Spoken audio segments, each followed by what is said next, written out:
अगर आपको वोट देने के अधिकार से वंचित किया जाता है तो ये अपराध है और किसी न किसी को फायदा पहुंचाने के लिए किया जा रहा है। तो 2020 के परिणाम को देख करके आपको सीधे लगेगा कि एनडीए गठबंधन के पास इन 24 में से 13 सीटें थी। भारतीय जनता पार्टी यहां भी 4 सीट जीत करके लीड कर रही है। एक तरफ प्रधानमंत्री नरेंद्र मोदी और दूसरी तरफ राहुल गांधी। ये दोनों बिहार के लोगों में ज्यादा कॉमन, ज्यादा पॉपुलर कौन हुआ, तो वहां भी कहीं ना कहीं लीड कर रहे हैं राहुल गांधी। नोरमा ग्रुप, जो सोचता है वो करता है, आपके अपने सपनों का आशियाना।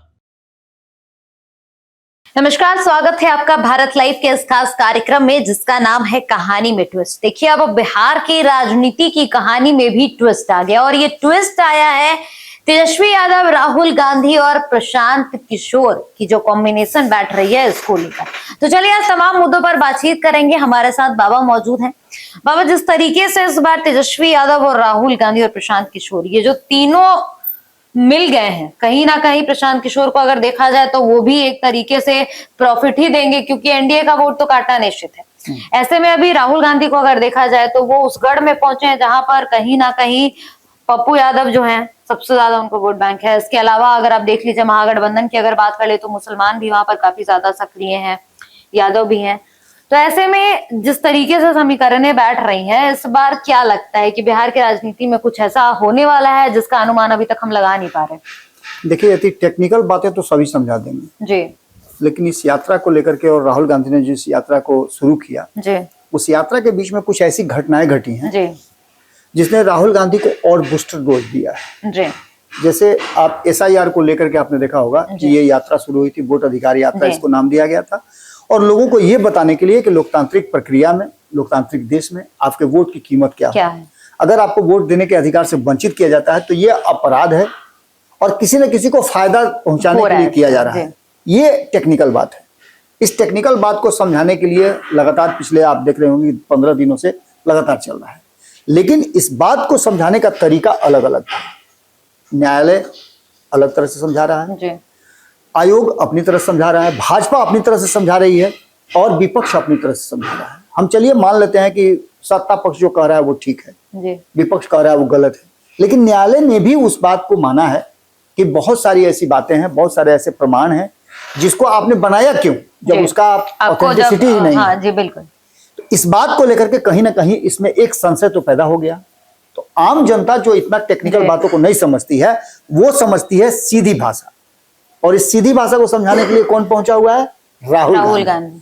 पहली बार अपने पूरे राजनीतिक कैरियर में राहुल गांधी इतने दिनों तक बिहार में है और इस तरीके से है कि आप खुद भी देख करके शौक में चले जाएगा कि क्या ये मतलब संसद के नेता प्रतिपक्ष जो इस तरीके से बैठे हैं। निश्चित रूप से किसी भी नेता ने इस तरह का कोई भी काम नहीं किया होगा। मोटरसाइकिल पे उनका घूमना, खेत में घुस जा रहे हैं, किसान के साथ घूमे हैं, सब कुछ किया है। मखाना का जो फैक्ट्री देखा आपने, वहां जाकर के आपने देखा मखाना भूज रहा, मखाना फोड़ रहे हैं। तो ये सारी चीजें लोगों को सीधे कनेक्ट करती हैं और इसको लेकर के निश्चित रूप से एक तरफ जहां तेजस्वी और राहुल गांधी, इसके पीछे और भी कई तथ्य हमने बताए हैं कि सर्वे रिपोर्ट जो आ रहे हैं वो सर्वे रिपोर्ट ये बता रहे हैं, और आज हम आपको बहुत चौंकाने वाली बात बताने वाले हैं कि अगर ऐसा होता है कि तेजस्वी और राहुल जिस रास्ते निकले हैं और प्रशांत किशोर उस रास्ते में पहले से जाकर के हाँ वो रास्ता उन्होंने ठीक कर दिया है, रास्ता ठीक करते जा रहे हैं, उससे ये बातें नजर आ रही है कि क्या बिहार से वो बदलाव की यात्रा शुरू होगी। और इस यात्रा को लेकर के जो अभी वर्तमान में और जगह से घूम कर चले गए, हम और जगह की बात तो कर ही रहे थे, अब हम आए हैं सीमांचल में। सीमांचल की टोटल 24 सीटें हैं। इन 24 सीटों का परिणाम क्या होगा, तो आपको समझना पड़ेगा कि 2020 में इसके परिणाम हुआ क्या था। बिल्कुल। तो 2020 के परिणाम को देख करके आपको सीधे लगेगा कि एनडीए गठबंधन के पास इन 24 में से 13 सीटें थी जी। यानी कि लीड उनके पास था। एक था जो ग्रैंड अलायंस बना था उसके पास 5 सीटें थी, यानी 13, 5, 18 सीटें। बाकी 6 सीटें जो बच रही थी वो कहां थी? तो 6 सीटों में से इसमें से जो आरजेडी के पास एक सीट थी, सीपीआईएमएल के पास 1 सीट थी और 4 सीट कांग्रेस के पास थी। इसका सीधा मतलब ये हो रहा है कि यहां पर कांग्रेस लीड कर रही थी और यहाँ कौन पहुंचा है? राहुल गांधी पहुंचे हैं। और पागलपन है वहां पर। बिल्कुल। तो आप सीधी तौर से पहुंचिए तो समझिए कि 50-50 का यहाँ आंकड़ा था। 8 सीट था भारतीय जनता पार्टी के पास और 5 सीट इस क्षेत्र में जदयू के पास था। तो ये 13 सीटें इनके पास थी, 24 में से 13 सीटें, यानी कि 40% और 60% या 45-55 का आप आंकड़ा मान लीजिए। अब ऐसे में अगर राहुल गांधी और तेजस्वी यादव का जादू चलता है और प्रशांत किशोर जिस तरह से जमीन तैयार कर रहे हैं, आपने देखा होगा कि इस क्षेत्र में जाने से पहले उन्होंने मुस्लिम समाज के नेताओं के साथ बैठक की थी। ये सभी चीजें इस बात की तरफ इशारा कर रही हैं कि इस बार सबका ध्यान सीधे है मछली की पुतली पर। कोई आंख पर निशाना साध रहा है तो कोई पुतली पर है, कोई आंख देख रहा है, कोई चेहरा देख रहा है, और जिसका टारगेट है वो पुतली पर सीधे देख रहा है कि इसको कैसे भेजा जाए। अगर इसमें से मान लिए कि चलिए 8 सीट लेकर के आती है भारतीय जनता पार्टी और ये सीमांचल मिथिलांचल का कोसी का क्षेत्र है, तो ऐसे में भारतीय जनता पार्टी की उपलब्धि बड़ी है। लेकिन क्या इसको रिपीट किया जाएगा? सीमांचल में क्या होता है कि सीमांचल में आपको 2 खेमे में बंट जाते हैं। अच्छा, 2 खेमे में बंटने के बाद जो नीतीश कुमार का वोट बैंक होता है, जिसमें से लौकुश समीकरण का वोट कर लीजिए, महिलाओं का वोट कर लीजिए, या फिर जो नीतीश कुमार का एक सुशासन बाबू वाला छवि है उसको लेकर के बिल्कुल वो वोट अगर बढ़ करके 15% जो कि नीतीश कुमार का कांस्टेंट वोट है वो चला जाता है, तो कहीं ना कहीं भारतीय जनता पार्टी को फायदा होता है। नीतीश को हो चाहे नहीं हो, लेकिन भारतीय जनता पार्टी को फायदा हो जाता है। ऐसी स्थिति में कटिहार में जो कटिहार की सीटें हैं उनमें से 1 सीट जो है वो जनता दल यूनाइटेड के पास है, 2 सीट इसमें कांग्रेस के पास है, 3 सीट बीजेपी के पास है और सीपीआईएमएल के पास 1 सीट है। यानी कि 7 सीटों में से जो मैक्सिमम जो है वो एनडीए गठबंधन के पास, क्योंकि 3 और 1 4 सीटें इनके पास है, यानी बहुमत में यहां आ जाते हैं। वहीं बात पूर्णिया की करें तो पूर्णिया की जो सीटें हैं 7, उन सीटों में से 2 सीट जेडीयू के पास है, 1 सीट कांग्रेस के पास है, 2 सीट बीजेपी के पास है और 2 सीट एआईएमआईएम के पास है। यानी यहां पर भारतीय जनता पार्टी यहां भी 4 सीट जीत करके लीड कर रही है, यानी एनडीए लीड कर रहा है। इसके बाद अररिया की बात करें, यहां भी जनता दल यूनाइटेड के पास 2 सीट है, कांग्रेस के पास 1 भी सीट नहीं है और 3 सीट जो है वो बीजेपी के पास है। अररिया लोकसभा भी बीजेपी के पास है। ऐसे में 1 सीट जो है एआईएमआईएम के पास जाता है, यानी यहां भी अगर देखा जाए तो एनडीए गठबंधन लीड है।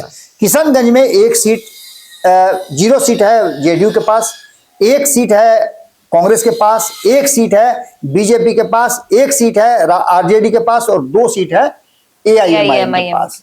अब इसको ऐसे समझिए आप कि सीधी तौर पे जो परिस्थितियां बनी हैं, अगर उस परिस्थिति में राहुल गांधी का जादू चल जाता है तो इस पूरे सीमांचल की 24 सीटों में से पासा पलट सकता है और पासा पलटेगा तो सबसे जरूरी हो जाएगा और सबसे बड़ी बात हो जाएगी ये कि ये जो बाकी के लोग हैं, जैसे एआईएमआईएम को आप अगर कहिएगा कि नहीं है मैं तो 5 सीट जीत करके आया था, इस बार उनका दावा है कि और सीट जीत करके आएंगे, लेकिन उसमें एक बड़ा लूप फॉल्स है। लूप फॉल्स ये है कि अभी जो वक्फ बिल आया है उस बिल को लेकर के मुस्लिम ऑलरेडी गठबंधन के एनडीए के खिलाफ हैं लोग जी। बिल्कुल। तो ऐसी स्थिति में सीधे तौर पे वक्फ बिल वाले जितने भी लोग हैं उसके समर्थन में जितने भी मुस्लिम समाज के लोग होंगे या फिर एनडीए गठबंधन से विरोध में जो लोग खड़े होंगे वो सभी लोग चाहेंगे कि वहां वोट दें जो जीतने वाला कैंडिडेट हो एनडीए के खिलाफ जी। तो यहां पर एआईएमआईएम का कैंडिडेट अगर मजबूत होगा तो सभी मिलकर के उसको वोट कर देंगे या फिर एआईएम कैंडिडेट को कोई वैल्यू नहीं मिलेगा और फिर से एक बार एनडीए बनाम इंडिया हो जाएगा, ये हो जाएगा। लेकिन इसमें एक बड़ा फैक्टर प्रशांत किशोर कहीं ना कहीं बन करके आया है। बिल्कुल। इंटरनली क्या चल रहा है ये तो आप अच्छी तरह समझ रही हैं। अगर एआईएमआईएम और प्रशांत किशोर की दोनों की बात करें तो दोनों यदि वोट नहीं लाते हैं, खास करके मुस्लिम समाज के जब वोटर जब वोट करने जाएंगे तो जो मेरी समझ है कि वो ये नहीं देखेंगे कि ये किस पार्टी से है, बस देखना है कि इससे नुकसान किसको हो रहा है। वो ये देखेंगे कि एनडीए गठबंधन को हरा कौन रहा है जी। और ये वोटर टर्नआउट होकर के सीधे तौर पे वहीं जाएंगे जहां जीतने की संभावना अधिक होगी। तो ऐसी स्थिति में इन 24 सीटों का जो खेल है वो कुछ अलग दिशा में परिवर्तित हो रहा है। वर्तमान जो परिस्थिति बनी है उस परिस्थिति में एक बात तो साफ नजर आई होगी आपको कि एक तरफ जहां वोट अधिकार की बात है, सीमांचल की 24 सीटों का जो जंग चल रहा है, इसमें बहुत सारी ऐसी बातें निकल करके आई है जिसमें 68% किशनगंज में मुस्लिम समाज के लोग हैं, यानी निर्णायक भूमिका में है। वहीं अररिया में 43% है। आपने अररिया का जो रिजल्ट मैं बता रहा था, तो आपने देखा होगा कि यहाँ पर एनडीए लीड पे, बिल्कुल निश्चित रूप से एनडीए को लीड करना भी चाहिए, क्योंकि यहाँ पर 53% जो है वो अदर्स है। सीधे तौर पे समझिए कि यहाँ सीधी लड़ाई जो होती है, आपने देखा होगा अररिया का, मैंने बताया भी कि यहाँ भारतीय जनता पार्टी के सांसद भी हैं। जो परिस्थिति है उसमें, जो वर्तमान स्थिति बनी है उसमें कटिहार में 45% और 39% जो पूर्णिया का क्षेत्र है वहां मुस्लिम समाज के लोग रहते हैं, यानी निर्णायक भूमिका में है। तो अब इसमें आप जोड़ लीजिए कि एमओआई समीकरण में अगर मुस्लिम समाज के वोट में यादवों का वोट मिल जाता है और कांग्रेस का जो कैडर वोट है, तो 68% किशनगंज के जो लोग हैं वो क्या फैसला करेंगे।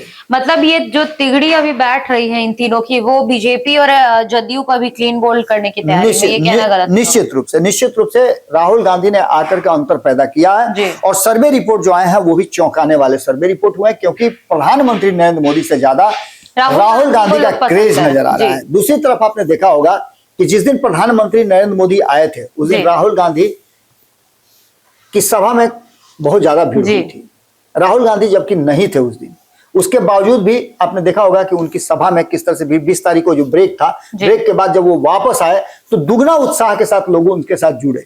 एक तरफ प्रधानमंत्री नरेंद्र मोदी और दूसरी तरफ राहुल गांधी, ये दोनों बिहार के लोगों में ज्यादा कॉमन, ज्यादा पॉपुलर कौन हुआ, तो वहां भी कहीं ना कहीं लीड कर रहे हैं राहुल गांधी। ऐसी स्थिति में जो परिस्थितियां बनी है उसमें ये चार जो क्षेत्र जो है, कटिहार, पूर्णिया, अररिया और किशनगंज, इन क्षेत्रों में आप देखिए तो सीधे तौर पे मैंने किशनगंज की बात की कि 68% जहां मुस्लिम हो वहां यादवों का वोट अगर मिल जाता है तो वहां की परिस्थिति अंदाज समझ लीजिए।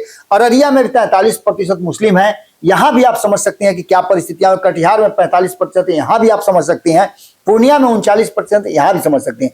लेकिन इसमें जो मेन मुद्दा है वो है कि एसआईआर में कितने लोगों का नाम कटा। तो एक बात तो तय है कि सीमांचल के क्षेत्र में जो रिकॉर्ड आए हैं, जो रिजल्ट आए हैं, ज्यादा है, सबसे ज्यादा नाम नहीं कटने वालों की संख्या सबसे ज्यादा है।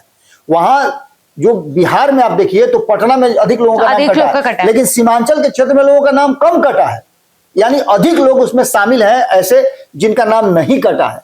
तो वहां आकर के अगर इस तरह की कुछ बात होती है तो सीधे तौर पे ये बात समझ में आने लगती है कि इन सभी परिस्थितियों और जो अनुकूल परिस्थिति है, आप लोकसभा की बात कर सकते हैं कि लोकसभा में पूर्णिया में क्या हुआ। आज पप्पू यादव भी साथ में है और उनको एक्सेप्ट कर रहे हैं तेजस्वी यादव। तो ये मानना पड़ेगा कि तेजस्वी यादव समझ गए हैं वक्त की नजाकत जी। समझ गए कांग्रेस के बिना, कांग्रेस से मनमुटाव उनके लिए खतरा है। नहीं, कांग्रेस के साथ मनमुटाव और कांग्रेस वाली तो बात है ही, लेकिन इसमें यदि सबसे जरूरी समझना ये होगा कि कांग्रेस के साथ साथ वो एक्सेप्ट कर रहे हैं पप्पू यादव को फायदे के लिए। तो निश्चित रूप से ये बात तो साफ साफ नजर आ रही है कि पप्पू यादव जिस तरह से उस पूरे क्षेत्र में लीड कर रहे हैं, आपने देखा होगा कि दौड़ करके आगे आते हैं, गाड़ी रुकवा करके उतारते राहुल गांधी को। बिल्कुल उसी क्षेत्र में आप देखिए कि मुकेश सहनी को राहुल गांधी के बगल में वो खड़ा कर देते हैं। ये सारी बातें बताती है कि पूरी तरह से पॉलिटिकली ये बात तेजस्वी यादव समझ चुके हैं कि इस बार के चुनाव में अगर नहीं तो फिर कभी नहीं, क्योंकि भारतीय जनता पार्टी अपने हाथ में कमान ले ली तो फिर मुश्किल होगी। और यही कारण है कि पूरा जो आप इतिहास भूगोल देख रही हैं उसमें सीमांचल और मिथिलांचल कोसी के क्षेत्र में जो राहुल गांधी हैं वहां कुछ ना कुछ अलग होता हुआ दिखाई दे रहा है। और सीधे तौर पे 24 क्षेत्रों का जो पूरा समीकरण है उसमें रिजल्ट पलटने की क्षमता निश्चित रूप से राहुल गांधी और उनकी टीम यानी इंडिया गठबंधन के पास है। और नीतीश कुमार मोदी का फाइनली आप समझिए तो ये क्षेत्र पैकअप करा सकता है। इससे पहले हमने आपको बताया था कि जहां से उन्होंने शुरुआत किया था जी, जो शाहाबाद और मगध का क्षेत्र, शाहाबाद के क्षेत्र में तो पैकअप पहले ही 2020 में हो चुका था। 22 में से 20 सीटें जीत करके आई थी इंडिया गठबंधन, और इंडिया गठबंधन को मात्र 2 सीट मिला था। थोड़ा सा आपने 2-3 सीटों का बढ़ोतरी किया था जो बीच में उपचुनाव इधर से उधर हो गया था, उपचुनाव हुए थे और कुछ लोग इधर से हुए हैं। तो इधर से उधर हुए तो उनको आप जीत का दावा नहीं कर सकते हैं, क्योंकि जनता ऐसे लोगों को नहीं पसंद करती है। तो एक तो ये भी बात हो गई। अब मगध के क्षेत्र में भी आप देख लीजिए कि आखिर प्रधानमंत्री को आने की जरूरत क्यों पड़ी, जी। मगध में उनको मगही में बोलने की जरूरत क्यों पड़ी, ये भी बात अच्छी तरह समझते हैं। मगध में 50-50 का चांस है, अगर वहां भी जादू चल गया तो निश्चित रूप से चलेगा। तो ये सभी परिस्थितियां इस बात की तरफ इशारा करती हैं कि अगर ये जोड़ी जिस तरह से काम कर रही है या फिर चौकड़ी जिस तरह से काम कर रही है, वो कहीं ना कहीं एक बड़ा डैमेज एनडीए गठबंधन को कर सकती है और सरकार बनाने की स्थितियां डगमगा सकती हैं। मैं बार बार कह रहा हूं कि मुझे लग रहा है कि जो वर्तमान परिस्थिति है, जो मैं अपनी आंखों से देख रहा हूं, जो मेरा अनुभव है इतने दिनों तक बिहार को समझने का, बिहार के लोगों को पढ़ने का, और हमारी टीम जो सर्वे करके ला रही है, हमारी चारों टीम का जो फीडबैक है वो यही बता रहा है कि इस बार हंग असेंबली की तरफ हम बढ़ रहे हैं। लेकिन देखना होगा कि जनता इसके बाद क्या सोचती है। बिल्कुल 2.5 महीने के आसपास समय बचा हुआ है, जो जनता चाहेगी वही होगा। सितंबर के अंतिम सप्ताह में कभी भी आचार संहिता लग सकता है। उससे पहले तक हम ये बात जरूर अभी तक कहते आ रहे हैं कि बिहार में इस बार चुनाव कुछ अलग होने जा रहा है, एक परिवर्तन का चुनाव है और इसमें सरकार सीधे तौर पर बनती हुई दिखाई नहीं दे रही है। अगर राहुल गांधी और तेजस्वी यादव के साथ साथ मुकेश सहनी और पप्पू यादव का या अन्य जो वाम दल हैं उनका सिक्का चल गया, राहुल गांधी मैजिक कर पाए, तो निश्चित रूप से मैजिक तो देखने को मिल रहा है। बिल्कुल, धन्यवाद बाबा। तो देखिए इस बार बिहार की जो राजनीति है उसमें जो सस्पेंस तैयार हो रहा है, अब ये कहना गलत नहीं होगा कि फिल्मी सस्पेंस बनते जा रहा है और इस बार का विधानसभा चुनाव काफी इंटरेस्टिंग होने वाला है। लगातार हम चर्चा करें, हम यही बताने की कोशिश करें और आज का चर्चा यही था कि किस तरीके से राहुल गांधी, तेजस्वी यादव और प्रशांत किशोर और भी जो तमाम पार्टी के गठबंधन के भीतर लोग हैं, प्रशांत किशोर भी अलग से हैं, तो लगातार देखिए इस बार जो एनडीए गठबंधन के पैकअप की तैयारी की जा रही है, यानी कि नीतीश और मोदी के पैकअप की तैयारी बिहार में की जा रही है, तो आगामी जो रिजल्ट आएंगे, जो भी परिस्थितियां बनेंगी वो काफी सस्पेंस वाली होंगी। ऐसे तमाम खबरों के लिए आप देखते रहे भारत लाइव। धन्यवाद। आपके सपनों को हमने सजाया है, ई होम्स पैनोरमा को हमने बनाया है। ई होम्स मेरा एक सपना था जिसपे मैं पिछले 4 साल से काम कर रहा था। हमने जो बनाया है वो सबने है माना। ई होम्स पैनोरमा में हो आपका भी आशियाना। और फाइनली हमने 2021 में इस प्रोजेक्ट को लॉन्च किया। बहुत लोग अप्रिशिएट कर रहे हैं कि पूर्णिया जैसे शहर में, बिहार के, एक तो बिहार की बात करें उसमें भी पूर्णिया जैसे छोटे जगह में इस तरह का लाइफस्टाइल देना, ये सुन के हम लोगों को बहुत अच्छा लगता है। ई होम्स में हमने कुछ और भी किया है, जैसे हम जिस जगह में रह रहे हैं हमारे फैमिली सिक्योर हो, उनको सिक्योरिटी का ध्यान में रखा है। आपकी सुविधा और सुरक्षा आपके लिए खास है, ये आपका विश्वास है। इसमें आर्टिफिशियल इंटेलिजेंस का 7 लेयर सिक्योरिटी का हमने इस्तेमाल किया है। लस ग्रीन कैंपस को बनाया है, यदि हमारा बाउंड्री वाल है तो वो वर्टिकल गार्डन है। ये जितनी भी फैसिलिटी होता है एक इंटरनेशनल टाउनशिप में, ई होम्स है, ये हम लोग विश्वास नहीं कर पा रहे हैं। जो भी हमारे मित्र, दोस्त या जो भी हमारे बाहर के बाहर आते हैं तो हम लोगों को बहुत अच्छा सुनने को मिलता है और बहुत अच्छा क्रेडिट मिल रहा है। वो सारा हमने सिर्फ एक बिल्डिंग नहीं बनाया, हमें एक बहुत अच्छा लाइफस्टाइल दिया ई होम्स में, और मेरा एक सपना था जिसको मैं आज फुलफिल होते हुए देख रहा हूँ। ये आपका आवास है। ई होम्स पैनोरमा में अब आपका निवास है। E homes panorama, luxurious lifestyle redefined. Panorama group, जो सोचता है वो करता है। अगर ये वीडियो पसंद आई और वह बिहार के राजनीति और बिहारियत से सरोकार रखेनी तो सब्सक्राइब बटन दबा के चैनल के सब्सक्राइब कर ली। ओजे एगो घंटी बा, ओकरा बटन दबा देला से कुल सटीक और मारक खबर रुआ मुफ्त में मिल जाई। अगर रुआ पत्रकारिता के हमनी के नया प्रयोग में सहयोग कर चाहतानी तो ज्वाइन बटन दबा दी। पेटीएम नंबर नोट कर ली 9386 816 700।